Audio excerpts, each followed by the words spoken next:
What if your first breath in the morning decided the rest of your life?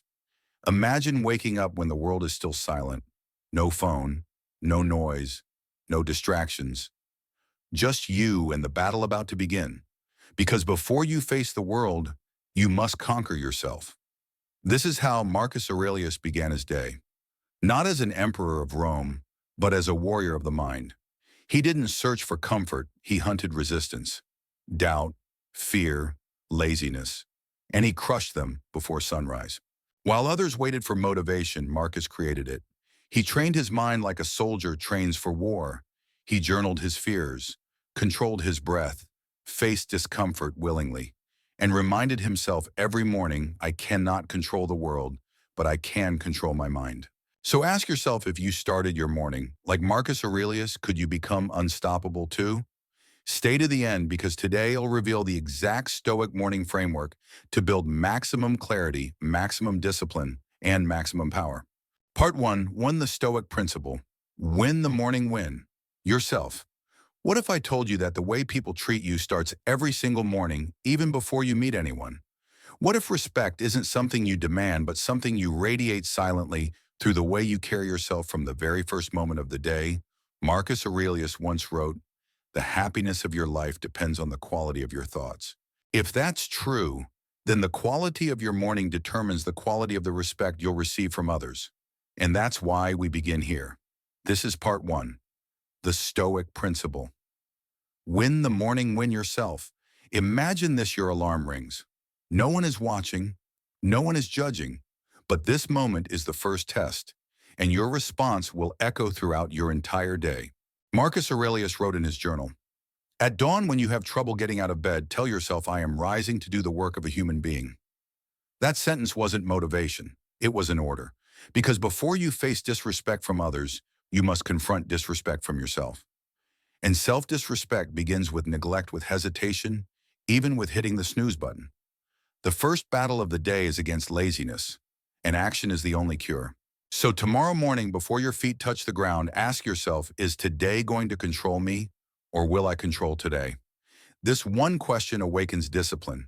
It changes your morning from passive to purposeful. Because weak mornings create weak boundaries, and strong mornings, they create a presence that commands respect without ever needing to ask for it.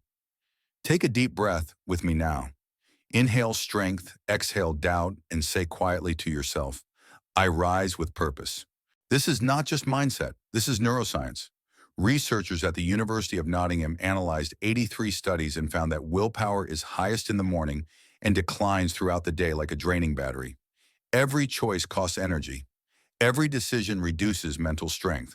That means the morning is not just another time of day, it is your strongest weapon. It is your clearest moment to shape identity. Stoics believe the morning is sacred because the way you wake up announces to the world how you expect to be treated. Ask yourself, what signal are you sending? If you wake up with clarity and intention, people can feel it. But if you wake up scrolling, doubting, hesitating, the world senses that too. You don't need to speak for others to judge you. Your posture, your tone, your presence all speak before your words do, which is why Marcus Aurelius never tried to control people. He controlled himself, and the world responded. He said, a man's worth is no greater than the worth of his ambitions. That Stoicism, your life doesn't change by asking for more. It changes when you become more. But I know what you're asking, does this actually work? So listen to this.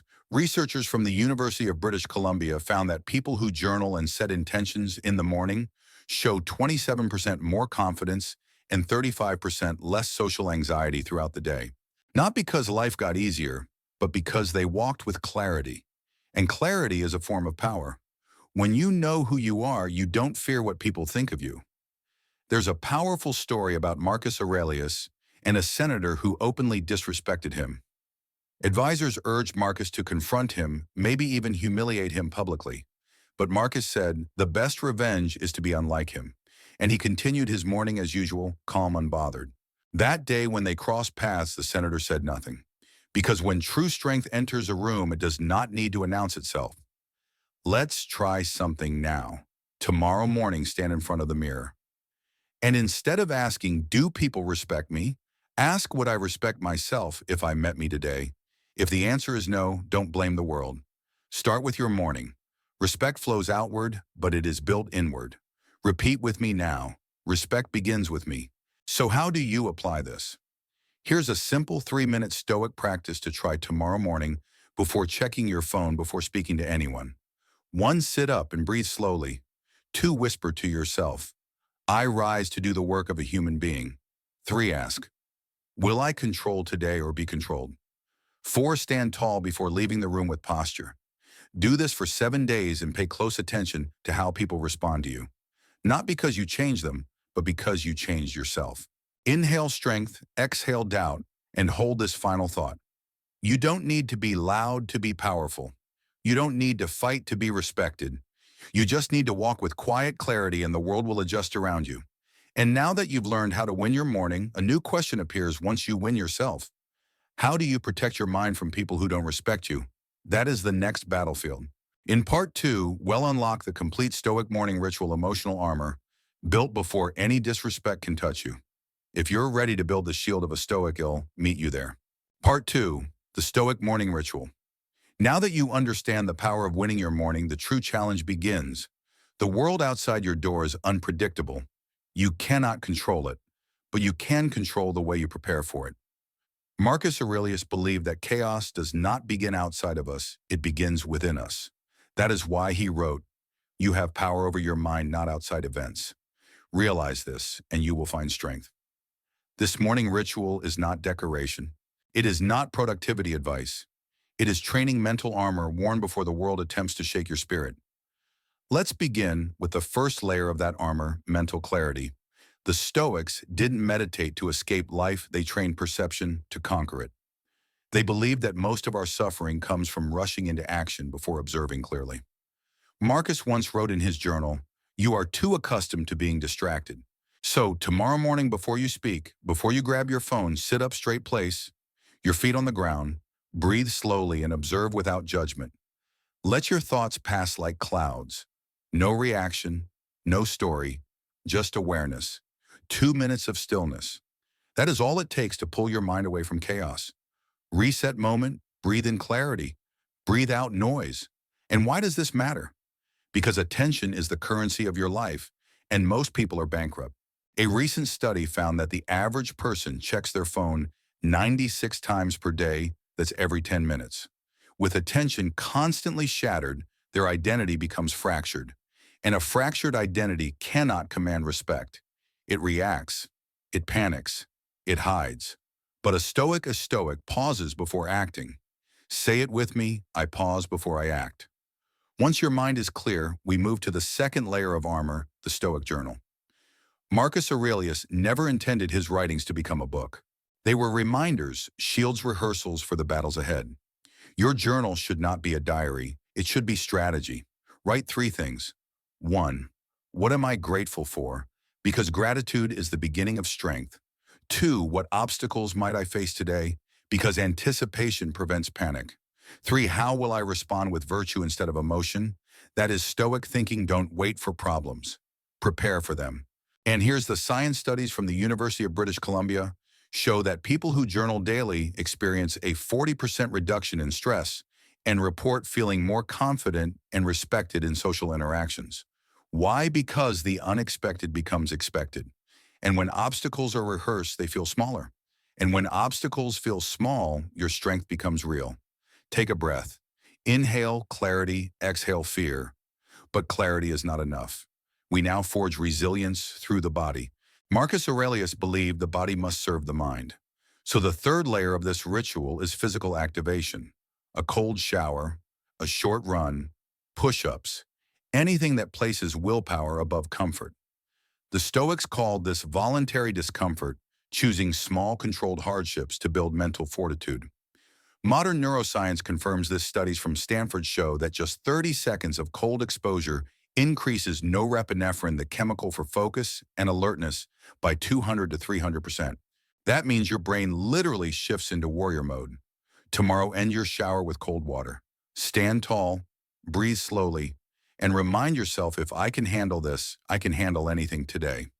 And now we reach the final layer of emotional armor, Stoic conditioning. Every morning, Marcus reminded himself, you have power over your mind, not outside events. Why repeat this? Because repetition rewires identity. Your thoughts become habits. Your habits become behavior. Your behavior becomes character. Say it with me now. I cannot control the world, but I can control my mind. Again, I cannot control the world, but I can control my mind. That does not make you passive. It makes you unshakable. This ritual does more than prepare you. It makes a statement. When you walk out your door in the morning, your posture, your breath, your silence, they all speak before you do. And when you carry clarity, discipline, and presence, people feel it because strength is sensed long before it is spoken. Try this for 30 days. You may not recognize yourself. Not because life changes, but because you do. And when you change, the world stops pushing you around. Your presence becomes your silent defense. Your discipline becomes your quiet confidence. And that confidence earns respect without ever asking for it. But now comes the real test. What do you do when people disrespect you, even after you found your strength?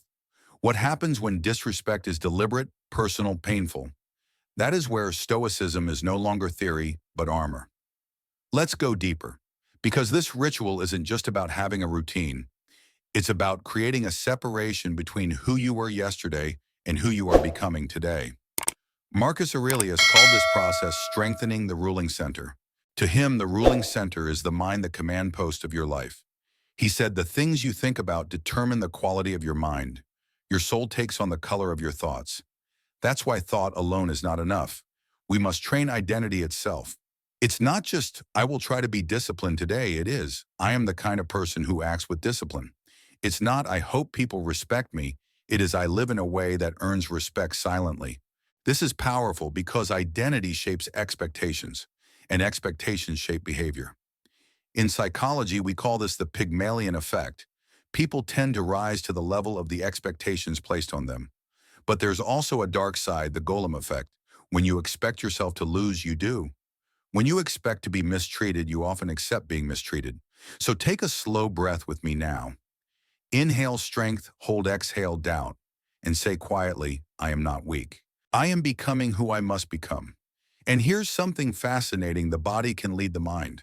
A study from Harvard found that standing with strong posture for just 2 minutes, not speaking, not moving, increases testosterone by 20% and reduces cortisol, the stress hormone, by 25%. In other words, your body signals your brain, I am safe, I can handle this.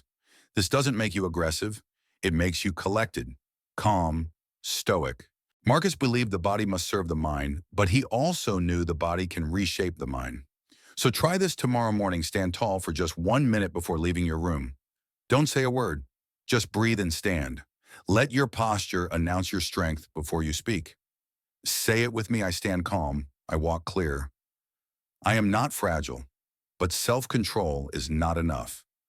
We need emotional armor before disrespect begins, not after it hits. This is where most people struggle. They only try to find strength when someone insults them. They only try to find confidence when conflict arrives. That's too late. A Stoic does not wait for battle, a Stoic prepares before it. Marcus Aurelius wrote, when you arise in the morning, think of what a privilege it is to be alive, to think, to enjoy, to love. That line is not about beauty alone, it's about responsibility. Because gratitude makes you resilient. When you wake up already full, the world cannot take much away from you. And when nothing can be taken, you cannot be shaken. But the question remains, what happens when disrespect goes beyond accident? What happens when it becomes intentional? What happens when it hurts? That's when Stoicism is no longer philosophy, but survival. So let's test your emotional readiness right here. Imagine walking into a room and someone rolls their eyes at you, or interrupts you, or laughs under their breath. What happens inside your body? Your heart rate rises, your chest tightens, your breath becomes shallow. That is not weakness, that is biology. This is your amygdala, the primitive threat detection center of your brain, firing instantly. It sees danger before your logic does. But remember, Stoicism is mastery of the gap between reaction and response. That pause, that breath, that moment of stillness is your power. Marcus wrote, if you are distressed by anything external, the pain is not due to the thing itself, but your estimate of it. And this you have the power to revoke at any moment. So let's practice it. Hold your breath just 3 seconds. Now exhale slowly. Feel the calm returning. That right there is emotional sovereignty. That is what a Stoic trains for, not the absence of emotion, but command over it. Now let's make this real. Try this exercise sometime this week. Choose one uncomfortable moment intentionally. Maybe you slow down your speech. Maybe you allow silence instead of rushing to fill it. Silence creates space, and space creates presence, and presence earns respect. If someone interrupts, you don't rush to reply. Don't fight, don't explain. Pause, breathe, then speak with clarity and calm tone. This communicates something powerful without saying it outright. I am not desperate to prove myself. Psychologists call this low reactivity dominance. The calmer you remain, the more power you naturally project. You do not need to dominate the room. You simply refuse to be bent by it. So take one more reset moment with me. Breathe in courage, breathe out tension. Now say slowly, I protect my energy before the world can touch it. That is your fortress. And your morning routine, the one you build with intention, is your shield for the rest of the day. And now you are ready for what comes next. You understand clarity. You understand discipline. You understand emotional control. But the real test is what you do when disrespect becomes personal, when it's sharp, when it shakes your dignity. That is where true stoicism begins, when the world is not gentle, and you must rise above it anyway. So if you're ready, join me in part 3, how to build emotional immunity against disrespect, even when it hurts. Take a deep breath, and when you're ready, let's walk into the fire together. Part 3, building emotional immunity against disrespect. Now we've reached the most difficult test of stoicism, the moment disrespect becomes real. Not imagined, not theoretical, personal. This is where most people lose control, but this is where the Stoic must remain still. Because disrespect is not just an insult, it is a force. It's a test of identity. It asks you silently, do you know who you are? Marcus Aurelius wrote, reject your sense of injury, and the injury itself disappears. But how we're human. Our hearts race when someone belittles us. Our chest tightens when we feel judged or dismissed. That reaction is natural, but what we do next, that is stoicism. I want you to imagine a moment when someone disrespected you. Maybe they ignored you. Maybe they cut you off. Maybe they made you feel small. What happened inside your mind? Maybe you started overthinking. Maybe you felt your voice get shaky. Maybe you stayed silent because you didn't know what to say. This is not your failure. This is biology. The amygdala, the fear center, takes over. Logic fades. Instincts scream, fight or flee. But stoicism offers a third path. Stand, not aggressively, not passively, but calmly. Say this with me, I do not react instantly. My response is my choice. Let's reset, inhale, calm, hold, exhale, tension.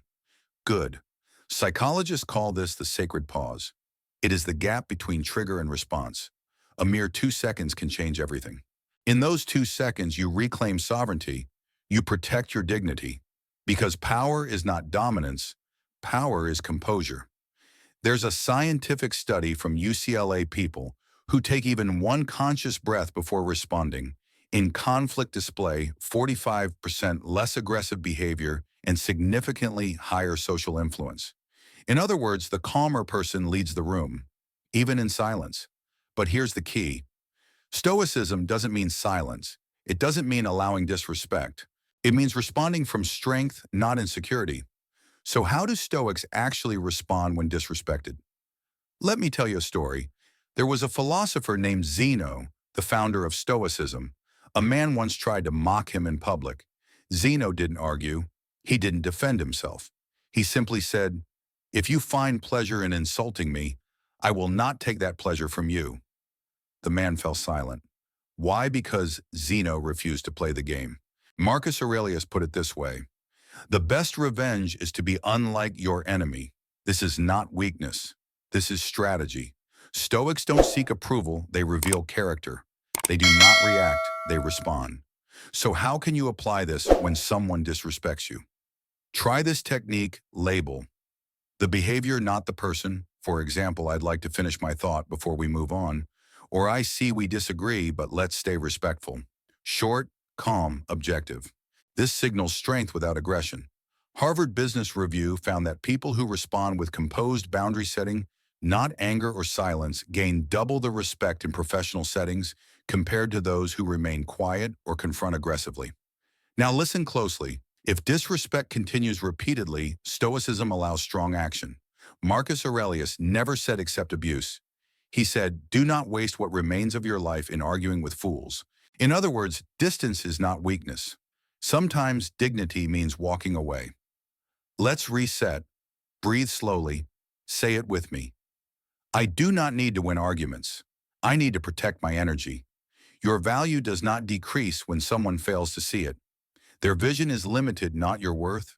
Respect earned from composure lasts longer than respect stolen through dominance. But eventually you will face situations where silence hurts, where your heart is shaken, where you feel alone. That is when Stoicism becomes more than philosophy. It becomes prayer. It becomes self-trust. Marcus wrote, look well into yourself. There is a source of strength that will always rise if you will always look. And here is your exercise. Tonight, write down a moment when someone made you feel small. Then write 3 answers to this question. What part of me did I abandon in that moment? Did you shrink your voice? Did you hesitate to speak truth? Did you forget your worth? This is how emotional immunity is built, not by avoiding wounds, but by examining them. Because wounds do not make you weak. They make you precise. They teach you where to reinforce your armor. And that brings us to the final test, how to set boundaries with strength, not fear, not aggression, not avoidance, but Stoic firmness, the kind that earns respect naturally. In part 4, we explore Stoic boundaries, how to protect your peace without closing your heart. Take one last breath. You made it this far. That means you're ready for what comes next.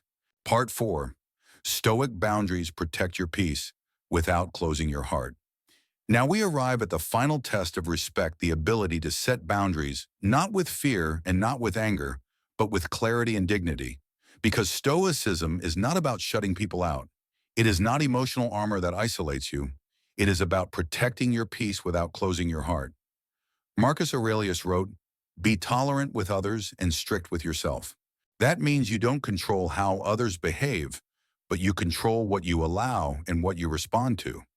Some people believe Stoicism means staying silent, but silence is not always strength. Silence can also be surrender. Stoicism doesn't mean accepting disrespect, it means responding with intentionality instead of emotion. Let's begin here. A Stoic chooses when to engage and when to walk away. Not out of fear, but strategy. Because your energy is your currency, and there will be people who try to drain it for their entertainment. That is why Epictetus said, if you want to improve, be content to be thought foolish and stupid. In other words, stop chasing validation. People may dislike you. They may misunderstand you. Let them. That is not your work. Your work is your character. Reset moment. Breathe in. Say quietly, I protect my energy before I protect my ego. Now here's a crucial lesson in Stoic boundary setting. You do not need to explain your boundaries. You need to live them. People believe boundaries are spoken, but the strongest boundaries are demonstrated through consistent action. For example, if someone mocks your goals, stop discussing your goals with them. If someone complains endlessly, change the subject or limit your exposure. If someone crosses your line, repeatedly reduce access to your time and energy. Notice none of this requires anger. None of it requires confrontation. It requires a decision and the courage to uphold it. Psychologists call this behavioral boundaries, and studies show that people who enforce boundaries consistently, even quietly, report higher self-worth, lower stress levels, and a 65% higher chance of being perceived as confident in social environments. Because in the end, people don't respect loud demands. They respect silent standards. Let me tell you a story. A monk was once insulted by a traveler. The monk smiled gently and said, if someone offers you a gift and you refuse to accept it, who does the gift belong to? The traveler replied, to the one who offered it, of course. Exactly, said the monk. So I do not accept your anger. You may keep it. That is Stoicism, not weakness, but mastery. Marcus Aurelius added to this by saying, the soul becomes dyed with the color of its thoughts.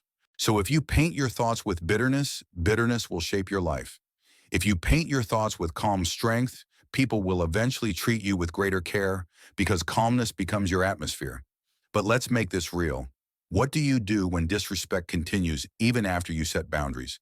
Epictetus gave us a powerful answer.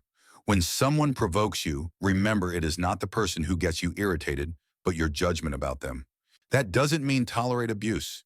It means address behavior without hating the person. Boundaries become most powerful when they preserve dignity, both your own and theirs. So here's a practical technique you can try. State your boundary with clarity and leave space for change. For example, I value our relationship, but that tone is not helpful. Let's speak with respect.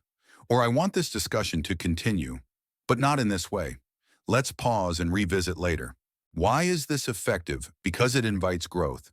It does not punish, it guides. And guiding is often stronger than attacking. This is how Stoicism builds resolve without resentment. Reset for a moment. Breathe slowly in and out. Say it with me now. I do not fight people, I teach them how to treat me. And if they still choose disrespect, then you walk away, not as a victim, but as a guardian of peace. Marcus Aurelius said it best. Life is short. Do not act as if you will live 10,000 years, meaning don't waste time fighting small battles with small minds. Your purpose is greater than their approval. Your mission is stronger than their noise. And noise does not deserve a reaction, only distance. So if you've made it this far, let me tell you something important. You already possess the strength you've been searching for. It has always been inside you. Stoicism doesn't give you something new. It awakens what was already yours. Now take one final breath. Stand tall. And remember, you carry a responsibility not to be perfect, but to be principled. You do not need to shout. You do not need to prove. You only need to walk with clarity, discipline, and quiet power. And one day they will see what you always knew. You were not asking for respect. You were becoming someone who naturally earns it. And that is the Stoic way. If you want more Stoic routines, challenges, and mental frameworks from legends like Marcus Aurelius, Seneca, and Epictetus, subscribe now to Making Life Better. If this video awakens something inside you, give it a like. Share it with someone who needs strength today. And now I have a challenge for you. Comment just one word below that will define your morning and your future. The word is power. Type it out as a commitment. Say it as an identity. Because the morning is not just the beginning of the day, it is the beginning of who you become.